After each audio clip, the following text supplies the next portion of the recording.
جمعۃ المبارک سے شہادت امام علی مقام امام حسین رضی اللہ تعالیٰ عنہ کا ذکر چل رہا تھا، اور بات یہاں تک پہنچی تھی کہ جب امام علی مقام نے نانا جان کے مقدس شہر کی حرمت کے پیش نظر مدینہ پاک کو چھوڑ کے مکہ پاک جانے کا ارادہ فرمایا، تو مدینہ پاک سے روانگی سے پہلے آپ سب سے پہلے نانا جان کے روضہ اطہر پہ حاضر ہوئے، نانا جان کے روضہ پاک پہ حاضری دی، پھر بھائی حسن کے مزار پہ حاضری دی، اور پھر اس کے بعد امی سیدہ فاطمہ الزہرا کے مزار پاک پہ حاضری دی، اور اس کے بعد آپ مدینہ پاک سے ہجرت فرما کے مکہ پاک چلے گئے۔ توجہ میری طرف رکھیں آپ سب احباب، مدینہ پاک سے ہجرت فرما کے مدینہ پاک کو چھوڑ کے مکہ پاک تشریف لے گئے۔ جب کوفیوں کو پتا چلا کہ امام حسین نے یزید کی بیعت نہیں کی اور وہ مدینہ پاک کو چھوڑ کے مکہ پاک چلے گئے اسی وجہ سے، تو انہوں نے آپ کو خط لکھے۔ ان خطوں میں کیا لکھا؟ خطوں میں یہ لکھا کہ یا امام یزید فاسق و فاجر ہے، شرابی ہے، اس لیے ہم اس کی بیعت نہیں کرنا چاہتے، آپ کوفہ تشریف لائیں، ہم آپ کی بیعت کریں گے، ہم آپ کی، سب بولیے بھائی ہم آپ کی بیعت کریں گے، آپ کوفہ تشریف لائیں، ہم سر نہیں ہلانے زبانیں ہلانی ہیں، آپ کوفہ تشریف لائیں، ہم آپ کی بیعت کریں گے، کیونکہ یزید شرابی ہے، فاسق ہے، فاجر ہے، اس کی ہم بیعت نہیں کرنا چاہتے۔ اب خطوط کا تانتا بچ گیا، قاصد آئے، خطوط آئے، جب تانتا بچ گیا تو آخر امام پاک کہاں تک صبر کرتے؟ آپ نے ارادہ فرمایا کہ کوفہ جائیں اور کوفیوں سے جا کے بیعت لیں، مگر ادھر صحابہ کرام آپ کو منع فرمانے والے تھے کہ آپ نہ جائیں، کوفی بے وفا ہیں، انہوں نے آپ کے بابا علی سے بھی بے وفائی کی ہے، اس لیے آپ کے ساتھ بھی بے وفائی کریں گے، آپ نہ جائیں۔ جلیل القدر صحابہ منع فرمانے والے ہیں، مگر ادھر کوفیوں کے خطوط تھے، کوئی شرعی عذر نہیں تھا کہ کئی قیامت کے دن کے کوفی خدا کی بارگاہ میں یہ نہ کہہ دیں کہ ہم نے تو امام کو بلایا تھا، اگر امام آتے تو ہم اپنی گردنیں ان پہ نثار کر دیتے، اپنی جانیں قربان کر دیتے، وہ ہاتھ بڑھاتے تو ہم ان کی بیعت ضرور کرتے، مگر چونکہ امام نہ آئے اس وجہ سے، اس لیے مجبوراً ہم کو یزید کی بیعت کرنا پڑی، شرعی عذر نہیں تھا، مگر ادھر صحابہ جو جلیل القدر منع کرنے والے ہیں ان کا بھی خیال تھا، تو اس لیے امام علی مقام نے، امام پاک نے یہ فیصلہ کیا کہ پہلے حضرت مسلم بن عقیل کو اپنا نمائندہ بنا کے کوفہ بھیجا جائے، اگر کوفی ان کے ہاتھ پہ میری بیعت کر لیں اور امام مسلم بن عقیل وہاں کے حالات کی خبر دیں کہ حالات سازگار ہیں، آپ تشریف لے گئے تو پھر میں بھی چلا جاؤں گا اور صحابہ کو تسلی دی جا سکے گی، جو منع کرنے والے جلیل القدر صحابہ ہیں ان کو تسلی دی جا سکے گی، اور اگر حضرت مسلم بن عقیل وہاں جا کے یہ بتائیں کہ حالات سازگار نہیں ہیں، کوفی بے وفا ہیں، بے وفائی کر رہے ہیں اور وعدہ خلافی کر رہے ہیں، تو پھر شرعی عذر مل جائے گا کہ کوفہ نہ جایا ہے۔ اب اس لیے آپ نے حضرت مسلم بن عقیل کو اپنا نمائندہ بنا کے کوفہ بھیجا اور ساتھ کوفیوں کو یہ لکھا کہ یہ میرے نمائندے مسلم بن عقیل تمہارے پاس آ رہے ہیں، تم ان کے ہاتھ پہ میری بیعت کرو، کیا کرو؟ ان کے ہاتھ پہ میری بیعت کرو، اگر یہ مجھے بتائیں گے کہ تم اپنے وعدے پہ قائم ہو، تم اپنے وعدہ پہ ڈٹے ہوئے ہو، قائم ہو، وعدہ خلافی کرنے والے نہیں ہو اور حالات سازگار ہیں، تو میں بھی بہت جلدی کوفہ آ جاؤں گا۔ اب حضرت مسلم بن عقیل رضی اللہ تعالیٰ عنہ آپ کے نمائندے بن کے کوفہ تشریف لے گئے۔ جب آپ تشریف لے گئے کوفہ تو کوفیوں نے بڑے جوش و خروش کے ساتھ پہلے ہی دن 12,000 کوفیوں نے ان کے ہاتھ پہ بیعت کر لی۔ کتنے؟ 12,000 کوفیوں نے پہلے ہی دن عقیل پہ ہاتھ پہ امام حسین کی بیعت کر لی۔ اب حضرت مسلم بن عقیل نے جب یہ جوش و جذبہ دیکھا کوفیوں کا تو امام پاک کو خط لکھا کہ بھائی جلدی تشریف لے آئیں، چونکہ حالات سازگار ہیں، کوفی اپنے وعدے پہ قائم ہیں، اس لیے آپ جلدی تشریف لے آئیں۔ امام پاک کو خط لکھا، مگر ادھر کوفیوں نے بدلتے دیر نہ لگائی، حالات بدل گئے۔ المختصر وہی کوفی جو پہلے خط لکھنے والے تھے، انہوں نے امام پاک کے نمائندے حضرت مسلم بن عقیل کو شہید کر دیا۔ بہت لمبی داستان ہے، اگر ساری سناؤں تو اس کو سمجھنا ممکن نہیں ہے، اس لیے المختصر ان کوفیوں نے امام مسلم کو شہید کر دیا، اور امام مسلم اپنے ساتھ اپنے دو چھوٹے ننھے بیٹوں کو بھی لے کے گئے تھے جن کے نام محمد اور ابراہیم تھے، اپنے ننھے شہزادوں کو بھی ساتھ لے کے گئے تھے۔ انہی کوفیوں نے، ظالموں نے حضرت مسلم بن عقیل کے بعد انہی ننھے پھولوں کو بھی بڑی بے دردی کے ساتھ شہید کر دیا۔ اب ادھر جب حضرت مسلم بن عقیل کا خط پہنچا امام پاک کو، مکہ پاک میں پہنچا، خبر ملی کہ حالات سازگار ہیں، تو آپ نے بھی روانگی کا قسم فرما لیا، مگر ابھی ادھر سے خبر نہیں آئی تھی کہ ادھر کیا ہو چکا ہے۔ اب جس دن امام علی مقام نے آپ روانہ ہوئے مکہ پاک سے، اسی دن کوفیوں نے حضرت مسلم بن عقیل کو شہید کیا تھا رضی اللہ تعالیٰ عنہ۔ جب آپ مکہ سے چلے تھے تو اس وقت آپ کے ساتھ آل بیت اطہار، آپ کے موالی اور خدام جو تھے کل 82 نفوس تھے۔ کتنے؟ 82 نفوس تھے۔ 82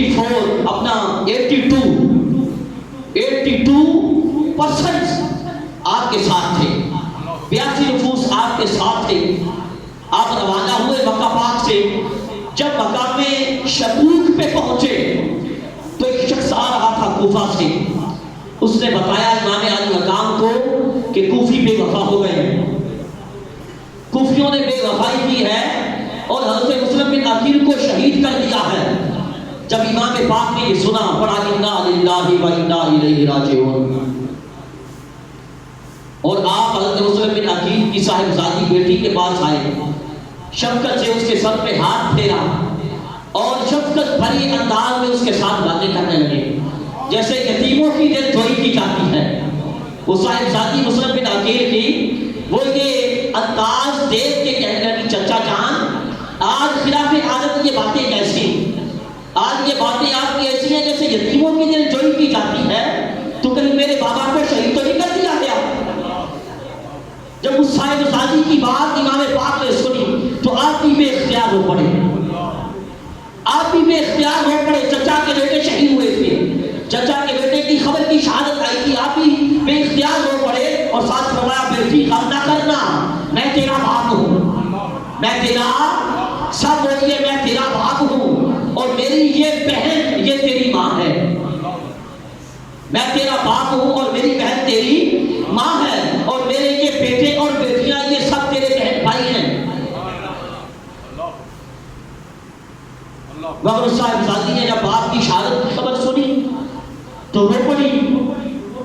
جب حضرت مسلم بن عقیل کے بیٹوں نے سنا تو وہ بھی پہلے تو رو پڑے، اور پھر اس کی چچا جان ہم کوفیوں سے ان کے خون کا بدلہ لیں گے، ہم بدلہ ان کے خون کا بدلہ ہم کوفیوں سے لیں گے، یا ان کو ماریں گے یا پھر اپنے باپ کی طرح ہم بھی شہید ہو جائیں گے۔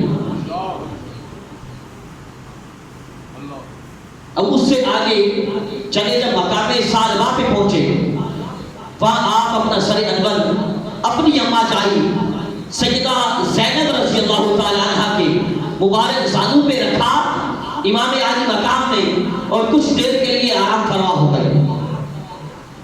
جب آپ نیند سے بیدار ہوئے تو آپ رو رہے تھے، کیا رو رہے تھے، اور رو رو کے آپ یہ فرما رہے تھے کہ مجھے نانا جان کا دیدار ہوا ہے، نانا جان نے دیدار عطا فرمایا ہے، اور نانا جان رو رو کے یہ فرما رہے تھے کہ حسین ابھی بہت جلدی تم ہمارے ساتھ شامل ہوگے۔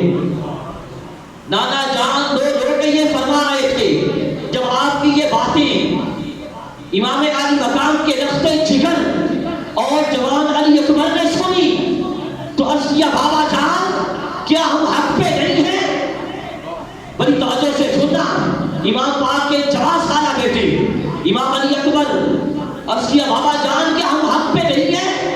تو امام علی مقام نے فرمایا بیٹے بے شک ہم حق پہ ہیں، بے شک ہم حق پہ ہیں اور حق ہمارے ساتھ ہے، ہم حق پہ ہیں اور حق ہمارے ہی ساتھ ہے، حق ہمارے ہی سب بولیے ہم حق پہ ہیں اور حق ہمارے ہی، سب کا عقیدہ یہی ہے نا کہ امام علی مقام حق پہ ہیں، حق پہ تھے قیامت تک حق پہ رہیں گے۔ فرمایا بیٹے ہم حق پہ ہیں اور حق ہمارے ساتھ ہے، حق ہمارے ساتھ ہے۔ امام پاک کیا فرماتے ہیں؟ ہم حق پہ ہیں اور حق ہمارے ساتھ ہے۔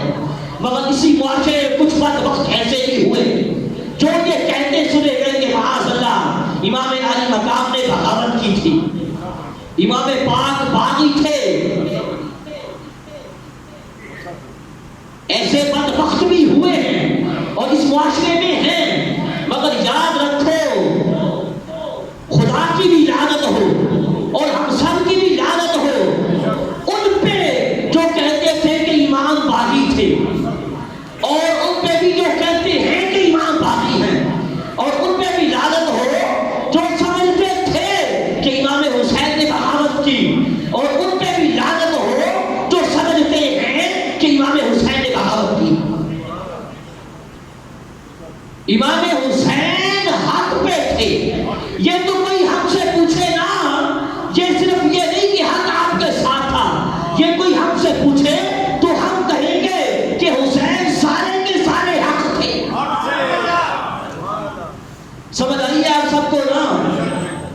سمجھ آئیے؟ پھر آپ مجھے بتائیں کہ آپ کو سمجھ آ رہا ہے؟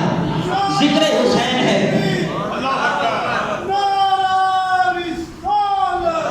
یہ زبان خاموش کیوں نہ جا رہی؟ یہ حضور کے پیارے نواسے کا ذکر ہو رہا ہے، سارے ہاتھوں کو اٹھا کے نعرے لگاتے ہیں یا حسین یا حسین یا حسین یا حسین۔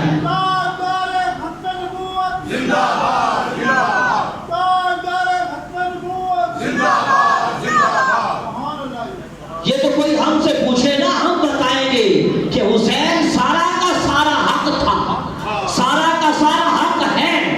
بریلی کے تاجدار ہونا، بریلی کے تاجدار نے فرمایا معدوم نہ تھا سایہ شاہ ثقلین، معدوم نہ تھا سایہ شاہ ثقلین، اس نور کی جلوہ گاہ تھی ذات حسین۔ مجھے مزہ نہیں آیا، جتنی بڑی بات بریلی کے تاجدار نے کی ہے نا اس کا آپ نے رسپانس نہیں دیا، پھر دہرانے لگا بریلی کے تاجدار کی بات کو۔ بریلی کے تاجدار امام احمد رضا وقت کے مجدد، کون؟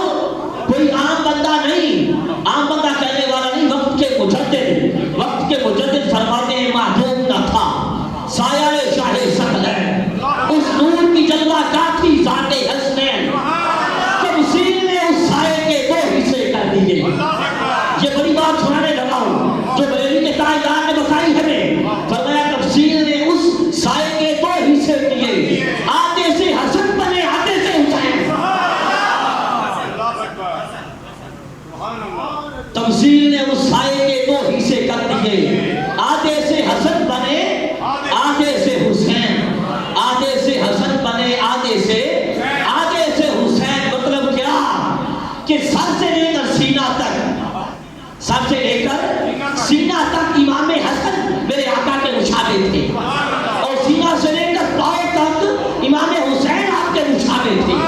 تو مطلب کیا، جب دونوں شہزادوں کو اکٹھا کھڑا کیا جاتا تھا تو ان شہزادوں میں تصویر مصطفیٰ نظر آیا کرتی تھی، امام حسن و حسین میں تصویر مصطفیٰ نظر آتی تھی۔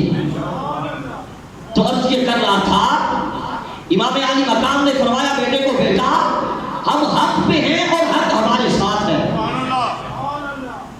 حق پہ ہیں اور حق ہمارے سارے لوگ نہیں بول رہے، لگتا ہے کہ کسی کو کوئی شک بھی ہے کہ امام حسین حق پہ تھے، پھر سارے بولو ہم حق پہ ہیں اور حق ہمارے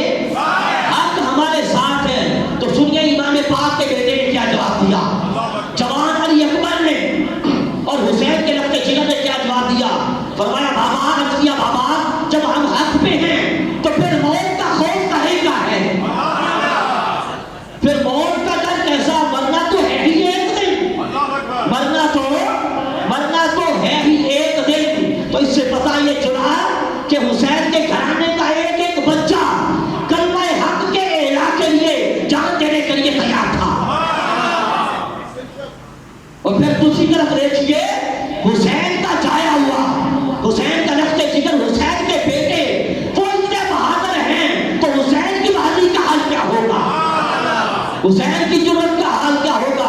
حالانکہ میرے آقا حضور تاجدار کائنات امام الانبیاء نے فرمایا کہ میری جرأت اور میری سخاوت میرے بیٹے حسین کو ملی ہے۔ میری جرأت اور میری سخاوت میرے بیٹے حسین کو ملی ہے۔ تو بھلا بتائیے حسین کا بیٹا، اس کی جرأت کا عالم یہ ہے تو حسین کی جرأت کا عالم کیا ہوگا؟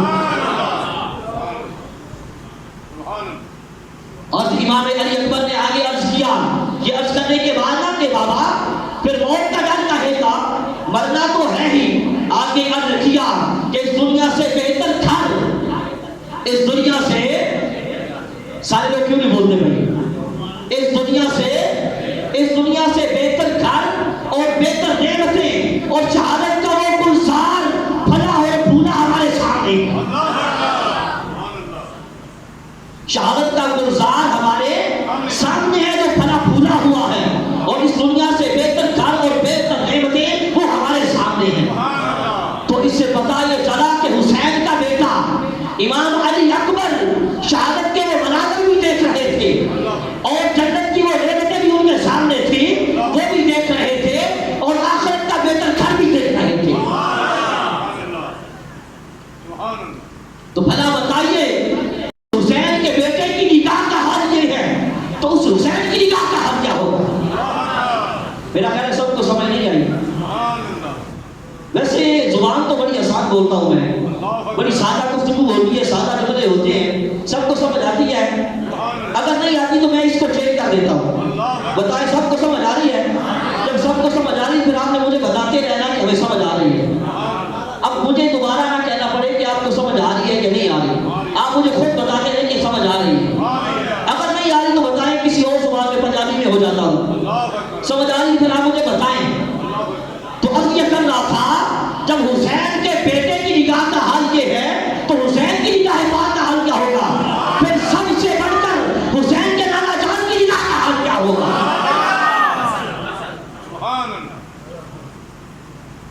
خود سوچئے میرے آقا حضور امام الانبیاء، آپ کی نکاح پاک کا حال کیا ہوگا؟ میرے آقا تمہیں بھی دیکھ رہے ہیں، اس وقت تمہیں حضور دیکھ رہے ہیں کہ میرے غلام بیٹھے میرے نواسے کا ذکر کر رہے ہیں۔ اب اس لیے جو حضور کو راضی کرنا چاہتا ہے اسے یہ چاہیے کہ حسین کا ذکر خوش ہو کے کرے بھی، خوش ہو کے سنے بھی۔ جتنا کوئی ذکر حسین راضی ہو کے سنے گا کرے گا، میرے آقا اس پہ اتنا ہی راضی ہوگی۔ اب یہ آپ پہ ڈیپینڈ کرتا ہے کہ آپ حضور کو کتنا راضی کرنا چاہتے ہیں، چوریاں کتنی بھر کے جانا چاہتے ہیں، یہ آپ کی مرضی ہے۔ کیونکہ میرے آقا نے فرمایا اللہم انی احبہما، اے اللہ میں حسن حسین سے محبت کرتا ہوں، اے اللہ میں حسن حسین سے محبت کرتا ہوں، فاحبہما، اس لیے تو بھی ان دونوں کے ساتھ محبت کر، تو بھی ان دونوں کے ساتھ، میں حسن حسین کے ساتھ محبت کرتا ہوں، تو بھی ان کے ساتھ محبت کر۔ اور آگے فرمایا فاحبہ من یحبہما، فرمایا باری تعالیٰ جو حسن حسین کے ساتھ محبت کر تو اس کے ساتھ بھی محبت فرما۔ صرف حسن حسین کے ساتھ نہیں، جو حسن حسین کے ساتھ محبت کرے اس کے ساتھ بھی محبت فرما۔ جس کے ساتھ محبت کی جاتی ہے اسے کہتے ہیں محبوب، اسے محبوب بھی کہتے ہیں نا۔ جس کے ساتھ محبت ہوتی ہے، محبت کی جاتی ہے، اسے محبوب کہتے ہیں۔ تو پھر آقا کے فرمان کا مطلب کیا ہوگا کہ باری تعالیٰ میرے مولا جو حسن حسین کے ساتھ محبت کرے اسے تو اپنا محبوب بنا لے، اسے اپنا، سب بولیے اسے اپنا محبوب بنا لے۔ تو آگے بڑھنے سے پہلے یہ عرض کروں گا کہ یہ خیال رہے کہ حسن حسین کے ساتھ حضرت ابوبکر صدیق نے بھی محبت کی ہے۔ سب کو مزہ آیا ہے ابو بکر کا نام سن کے؟ کوئی پریشان تو نہیں ہوا نا؟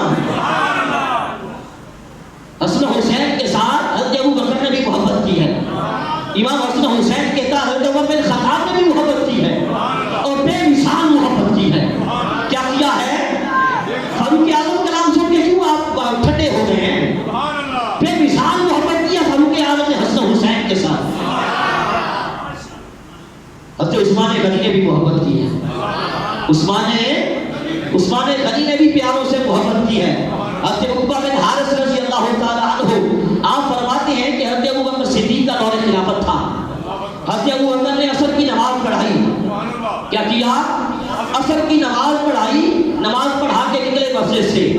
فرماتے مولا علی بھی ساتھ تھے. مولا ساتھ بول کے مولا بھائی ہم علی کا نام بھی لگانے والے ہیں, ابو بکر عمر کا بھی لگانے والے ہیں, اس لیے آپ یہ بتایا کریں جس یار کا بھی نام آئے سینہ ٹھنڈا ہو جانا چاہیے. فرماتے ہیں ابو بکر مسجد سے نکلے نماز پڑھا کے, مولا علی بھی ساتھ ہے. دیکھا امام حسن بچوں کے ساتھ کھیل رہے ہیں. امام حسن بچوں کے ساتھ کھیل رہے ہیں. فرماتے ہیں ابو بکر صدیق نے حضرت امام حسن کو اٹھایا, کندھے پہ بٹھا دیا.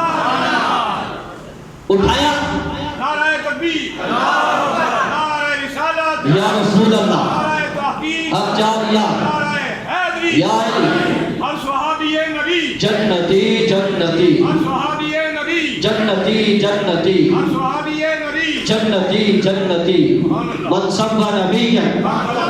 ابھی کچھ آپ نہیں اٹھ رہے. من سب نبیا, من سب نبیا, تاجدار ختم نبوت, تاجدار ختم نبوت, تاجدار ختم نبوت. فرماتے ہیں ابو بکر نے حضرت امام حسن کو اٹھایا اور کندھے پہ بٹھا دیا.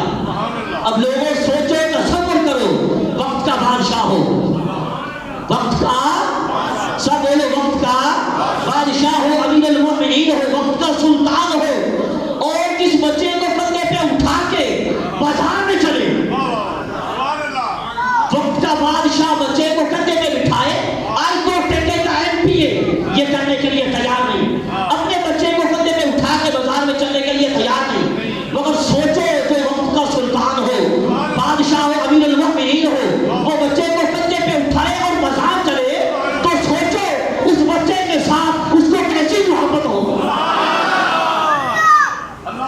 اس بچے کے ساتھ کتنی محبت ہوگی. حضرت عمر بن خطاب رضی اللہ تعالیٰ عنہ جب آپ خلیفہ بنے نا, اور آپ نے اسلامی مملکت کے, بڑی توجہ سے سننا, امیر المومنین فاروق اعظم کی محبت کا ایک منظر آپ کو دکھانے لگا ہوں حسنین کریمین کے ساتھ. جب آپ خلیفہ بنے تو آپ نے اسلامی مملکت کے شہریوں کے لیے وظیفے مقرر کیے. کیا کیا؟ وظائف مقرر کیے. تو آپ نے امام حسن و حسین کے لیے بدری صحابہ کے برابر حصہ مقرر کیا. 5,000 درہم. کتنے؟ بدری صحابہ کے برابر حصہ مقرر کیا, 5,000 درہم. اگلی بات میں توجہ سے سننا, حالانکہ غزوہ بدر کے موقع پہ امام حسن حسین پیدا بھی نہیں ہوئے تھے. سبحان اللہ, کیا بات. حالانکہ امام حسن حسین اس وقت پیدا بھی نہیں ہوئے ہیں, مگر بدری صحابہ کے برابر حصہ مقرر کر رہے ہیں. تو یہ کیا ہے کہ فاروق اعظم کی پیارے حسین سے محبت ہے. اسی طرح آپ کے دور خلافت میں ایک مرتبہ کسی ملک کا وفد آیا آپ سے ملاقات کرنے کے لیے. اندر آپ ملاقات, ان سے بات چیت ہو رہی ہے, میٹنگ ہو رہی ہے. آپ کے صاحبزادے رہتے عبداللہ بن عمر رضی اللہ تعالیٰ عنہ آئے کسی کام کے لیے, ان کو اندر نہیں آنے دیا. فرمایا دروازے پہ کھڑے ہو جاؤ. کیا کرو؟ کس کو فرما رہے ہیں؟ کس کو؟ میرا خیال ہے کہ سب کو نہیں پتا چلا. اپنے بیٹے کو. کون فرما رہے ہیں؟ یہ اس لیے دہراتا ہوں کہ آپ کو بات از پر یاد ہو جائے اور یہ میرے بولنے کا مقصد مجھے حاصل ہو جائے. حضرت فاروق اعظم نے کسے فرمایا؟ اپنے بیٹے حضرت عبداللہ بن عمر کو اندر نہیں آنے دیا. فرمایا دروازے پہ کھڑے ہو جاؤ, اور جو بھی آئے اس کو اندر نہ آنے دینا, اس کو اندر نہ آنے دینا. حضرت عبداللہ بن عمر دروازے پہ کھڑے ہیں, نگہبانی کر رہے ہیں. امیر المومنین کا حکم ہے. بس یہی میٹنگ چل رہی ہے کہ حضرت امام حسن آ گئے. میٹنگ ہو رہی ہے کہ حضرت امام شہزادہ امام حسن مجتبی آ گئے. آ کے حضرت عبداللہ بن عمر سے پوچھا کہ امیر المومنین کہاں ہیں, امیر المومنین کہاں ہیں؟ تو انہوں نے بتایا کہ اندر میٹنگ ہو رہی ہے, کسی ملک سے وفد آیا ہوا ہے, اس کے ساتھ گفتگو ہو رہی, بات چیت ہو رہی ہے. اور امیر المومنین نے فرمایا کہ جو بھی آئے اس کو اندر نہ آنے دینا. ان کا حکم یہ ہے مگر آپ کو نہیں روکتا, آپ کو منع نہیں کرتا. آپ جانا چاہتے ہیں تو چلے جائیں, آپ جانا چاہتے ہیں تو. بیٹا کس کا تھا؟ حضرت فاروق اعظم کا. عاشقوں کے بیٹے بھی اکثر عاشق ہوتے ہیں, عاشقوں کے بیٹے بھی اکثر عاشق ہوتے ہیں. عرض کیا کہ آپ کو نہیں روکتا, منع نہیں کرتا, آپ جانا چاہتے ہیں تو اندر چلے جائیں. امام حسن نے فرمایا نہیں کوئی ضرورت نہیں ہے، امیر المومنین نماز کے وقت آئے کہ مسجد میں ملاقات کر لوں گا۔ مسجد میں سب بولیے مسجد میں امام حسن یہ کہہ کے واپس چلے گئے۔ جب میٹنگ ختم ہوئی اور عمر بن خطاب نے بیٹے سے پوچھا آپ بتاؤ کوئی آیا تو نہیں تھا، کوئی آیا تو نہیں تھا؟ عرض کیا امیر المومنین امام حسن آئے تھے، حسن مصطفیٰ آئے تھے۔ جب نام سنا امام حسن کا تو چونک گئے، فرمایا بیٹے پھر کیونکہ منع کیا تھا نا اندر نہ آنے دینا، پھر کیا کیا؟ عرض کیا حضور میں نے تو عرض کیا تھا آپ جانا چاہتے ہیں تو چلے جائیں، مگر وہ خود ہی نہیں گئے، انہوں نے کہا کہ نماز کے وقت مسجد میں ملاقات کر لوں گا۔ مگر امیر المومنین فاروق اعظم اپنے گھر نہیں گئے بلکہ سیدھے امام حسن کے دروازے پر جا پہنچے،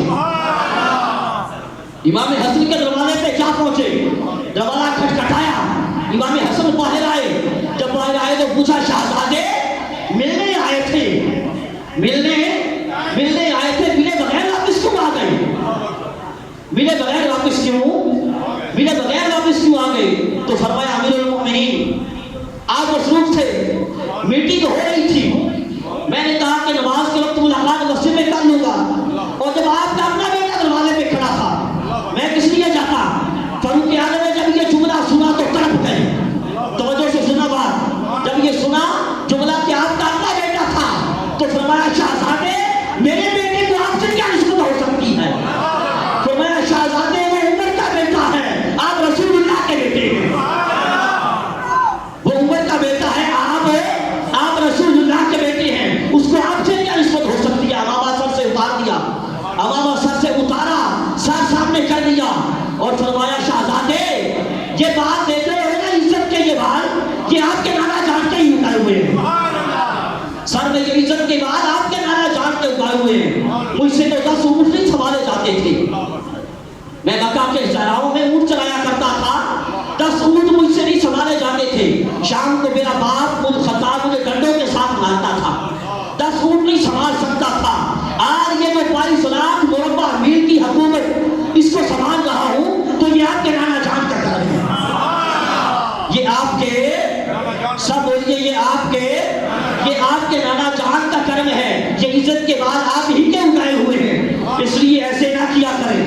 ایسے نہ کیا کریں، بھلا دیکھیے کیسی بے مثال محبت ہے، کوئی لائے مثال ایسی محبت کے دعوے کرنے والے، کوئی لائے مثال ایسی، تو بھلا دیکھیے جنہوں نے بے مثال محبت کی امام حسن حسین سے، میرے آقا نے یہ دعا کی تھی باری تعالیٰ کہ حسن حسین کے ساتھ محبت کرے تو اس کے ساتھ محبت کروا، جنہوں نے بے مثال محبت کی تو خدا نے ان کے ساتھ کیسی بے مثال محبت کی ہوگی۔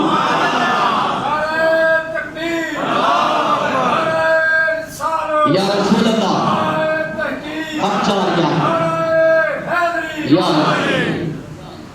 وہ کیسے خدا کے بے مثال محبوب ہوں گے؟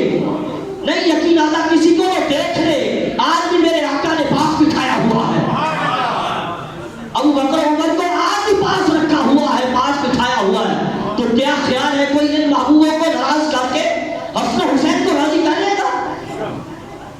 مشکل نہیں ناممکن ہے، یہ کیسے ہو سکتا ہے کہ جن کو آج میرے آقا نے اپنے دامن رحمت میں لٹایا ہوا ہے، سلایا ہوا ہے، ان کو کوئی ناراض کر کے امام حسن حسین کو راضی کر لے؟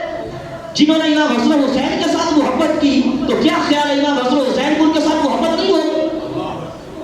تو اس لیے ان محبوبوں کو کوئی ناراض کر کے نہ تو خدا کو راضی کر سکتا ہے، نہ پیارے مصطفیٰ کو راضی کر سکتا ہے، نہ امام حسن حسین کو راضی کر سکتا ہے۔ خدا بھی اسی پہ راضی ہوگا جو ان پیاروں کو راضی رکھے، پیارے مصطفیٰ بھی اسی کے ساتھ راضی ہوں گے جو ان پیاروں کو راضی رکھے، اور امام حسن حسین بھی اسی کے ساتھ راضی ہوں گے جو دل کو راضی کرے۔ کوئی کسی غلط فہمی میں نہ رہے، کوئی شہزادوں کو، پیاروں کو، محبوبوں کو ناراض کر کے ان پیاروں کو راضی کر لے گا۔ تو عرض یہ کر رہا تھا کہ میرے آقا حضور تاجدار کائنات آپ کو دیکھ رہے ہیں کہ میرے غلام بچے شرف میں مسجد شیر ربانی میں میرے پیارے نواسے کا ذکر کر رہے ہیں۔ تو امام علی اکبر نے بابا جان کی بارگاہ میں عرض کیا اس دنیا سے بہتر گھر اور بہتر نعمتیں ہمارے سامنے ہیں، ہمارے سامنے ہیں۔ اب اس کے بعد کیا ہوا؟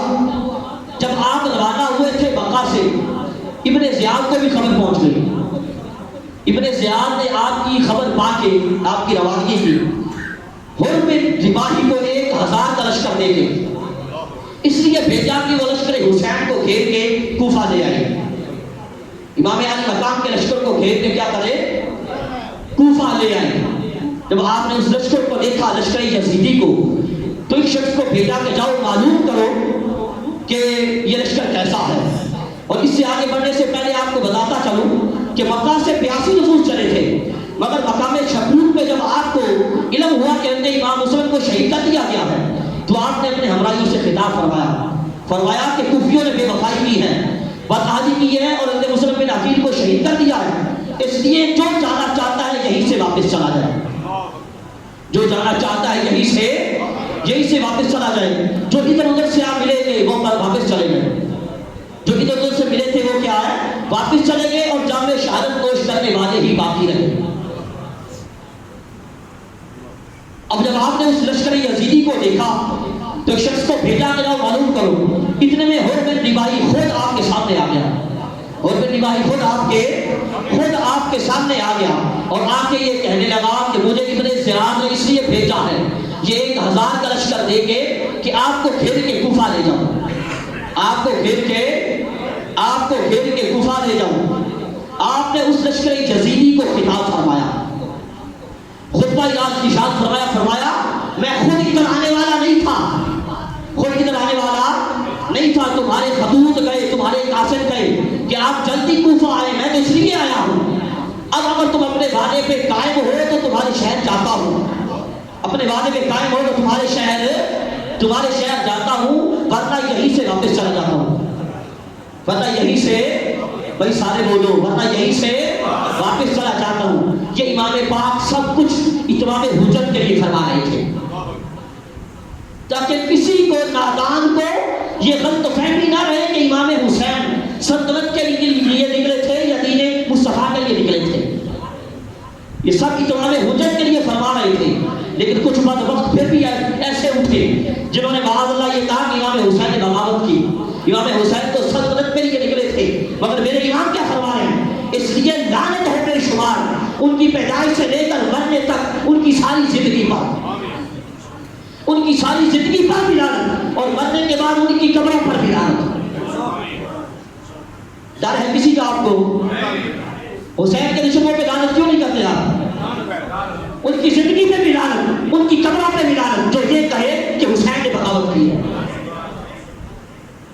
وہ صرف اور صرف دین اسلام کے لیے نکلے تھے، نہ اپنی آن کے لیے، نہ اپنی شان کے لیے، وہ میدان میں نکلے تھے فقط ایمان کے لیے۔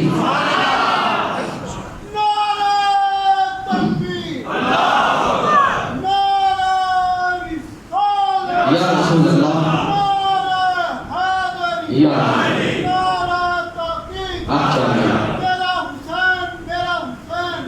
حسین، یا حسین، یا حسین، یا حسین، زندہ باد، زندہ باد، زندہ باد، زندہ باد۔ فرمایا اگر تم اپنے وعدے پہ قائم نہیں ہو تو یہیں سے واپس چلا جاتا ہوں۔ اور کہنے لگا کہ حضرت مجھے تو خطوط کی خبر ہی نہیں ہے، مجھے تو پتہ ہی نہیں کہ لوگوں نے آپ کو خطوط لکھے ہیں۔ امام علی مقام نے فرمایا کہ تمہارے لشکر میں سے اکثر لوگ ہیں جنہوں نے خط لکھے ہیں اور وہ سب کچھ جانتے بھی ہیں، سب کچھ جانتے بھی ہیں۔ اس کے بعد آپ نے وہ خطوط پڑھ کے سنائے، جب آپ نے وہ خطوط پڑھ کے سنائے تو ان کے سر جھک گئے، کوئی جواب نہ دے سکے، کیوں کہ خط لکھے تھے، خط لکھ کے بلایا تھا، اب بے وفائی کرنے کے لیے آ گئے تھے، پہلے بلایا تھا اب کھیلنے کے لیے آ گئے تھے، وہ بد وقت بے وفا کو تھی، خط لکھے تھے انہوں نے۔ تو اس کے بعد حر بن ابن رباحی جو تھا، یہ وہی حر ہیں، حضرت حر جنہوں نے پھر امام علی مقام پہ اپنی جان قربان کر دی تھی،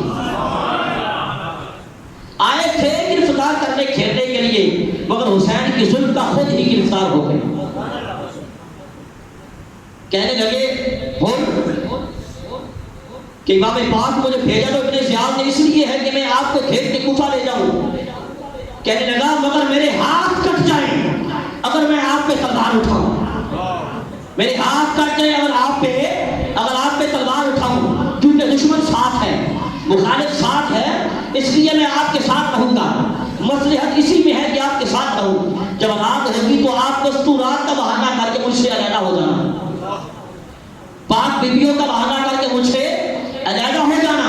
پھر جب یہ لشکر سو جائے، لشکر یزیدی، تمہارا جدھر دل چاہے آپ ادھر کو چلے جانا، جدھر دل چاہے آپ ادھر کو چلے جانا. امام علی خطاب نے اسی طرح عمل فرمایا. جب لشکر سو گیا، اپنے لشکر کو، اپنے گھرانے کو لے کے آپ روانہ ہو گئے وہاں سے. مگر چونکہ رات اندھیری تھی، پتہ نہ چلا کہ کس طرف جا رہے ہیں. صبح ہوئی تو ایک ہولناک میدان میں پہنچ چکے تھے. ہولناک میدان میں پہنچ چکے تھے جہاں پہ میغ کاٹتے ہیں، نیچے سے خون ابل پڑتا ہے، نیچے سے خون نکلتا ہے. اگر کسی درخت سے لکڑیاں توڑتے ہیں، درخت سے خون ٹپکتا ہے. یہ دیکھ کے پوچھا،